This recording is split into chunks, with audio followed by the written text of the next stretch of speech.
क्या दुनिया की सबसे बड़ी महाताकत अपनी छवि को नहीं बचा पाया? यह सवाल कोई कयास नहीं बल्कि खुद अमेरिकी सेना के उत्तरी कमांड का कड़वा सच है, जिसे हाल ही में खुद अमेरिकी सैन्य नेतृत्व ने ईरान युद्ध और पश्चिमी एशिया के बदलते हालात ने अमेरिकी युद्ध की परिभाषा को हमेशा के लिए बदल दिया। क्योंकि आज का युद्ध विमान या टैंकों से कहीं ज्यादा छोटे छोटे स्वार्म झुंड ड्रोन का युद्ध बन चुका है। लेकिन अब इसी बीच अमेरिकी पेंटागन के सामने अमेरिकी उत्तरी कमांड ने कुछ ऐसा खुलासा किया, या फिर यूं कहें कि कुछ ऐसी चेतावनी दी, जिससे पेंटागन के माथे पर चिंता की लकीरें दिखाई दी। दरअसल अमेरिकी सेना के उत्तरी कमांड ने डिफेंस गैप को लेकर बहुत ही बड़ा खुलासा किया, या फिर यूं कहें कि ऐसी चेतावनी दी जिससे पेंटागन के माथे पर चिंता की लकीरें दिखाई दी। खुलासे के मुताबिक अमेरिका के पास आज भी ऐसे ठोस इंतजाम नहीं है जो अमेरिका पर सैकड़ों छोटे झुंड के अटैक ड्रोन को रोक सके। और यहाँ पर विडंबना देखिए, लाखों करोड़ों अरबों डॉलर के महंगे मिसाइल डिफेंस रखने वाला अमेरिका आज अपने ही आसमान को लेकर चिंतित है। दरअसल अमेरिकी लेफ्टिनेंट जोसेफ जार्ड ने पेंटागन के सामने बताया कि ड्रोन युद्ध इतनी तेजी से आगे निकल गया जहां इसके खिलाफ मिसाइल डिफेंस पीछे छूट गए। और अमेरिका के लिए सबसे बड़े चिंता की बात है, क्योंकि अमेरिका ने हमेशा महंगे मिसाइल महंगे तकनीक पर ही फोकस किया, किंतु आज समस्या छोटे हथियार बन गए।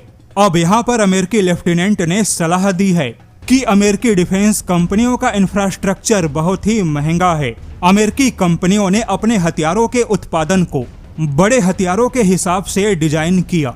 ऐसे में उनके लिए सस्ते हथियार बनाना मुश्किल होगा, लेकिन सस्ते सप्लाई चेन को पाना आसान है। खबर कुछ ऐसी है कि जोसेफ जार्ड ने भारत के इनोवेशंस फॉर डिफेंस एक्सीलेंस यानी IDEX जैसे मॉडल के साथ में सीधे कनेक्ट होने की सलाह दी है। जोसेफ जार्ड के मुताबिक भारत के ड्रोन इकोसिस्टम से कनेक्ट होने से अमेरिकी लागत का भारी असंतुलन खत्म होगा। हालांकि यह संतुलन कैसे खत्म होगा उससे पहले भारत के IDEX मॉडल के बारे में जानना होगा। यह मॉडल भारत के रक्षा क्षेत्र में बड़ी पारंपरिक डिफेंस कंपनियों से हटके भारत में छोटे हथियार या ड्रोन बनाने वाली कंपनियों को बढ़ावा देता है।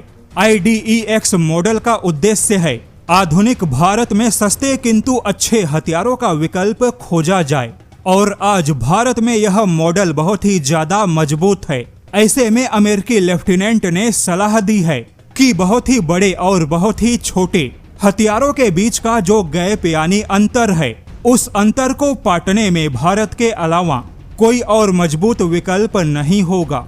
हालांकि अमेरिकी सेना के उत्तरी कमांड ने खुलासा किया कि वह भारत के साथ सहयोग बढ़ाने के लिए उन समझौतों के एक्टिवेशन पर विचार कर रहा है जो पिछले कुछ सालों में भारत और अमेरिका के बीच में हुए। अब देखा जाए तो अमेरिका के पास में तकनीक है, किंतु यहाँ पर सवाल अब तकनीक का नहीं रहा बल्कि तकनीक का विकल्प सस्ता होना चाहिए। अब अमेरिकी हथियारों का इकोसिस्टम ही ऐसा है जहाँ भले अमेरिका सस्ते हथियार बनाने की कोशिश करे, लेकिन अमेरिका का सस्ता हथियार भी बाकियों के मुकाबले महंगा ही साबित होगा। और यही वजह है कि अमेरिका के अंदर अब पिछले कुछ दिनों से भारत को लेकर मूड और माहौल में बदलाव दिखाई दे रहा है।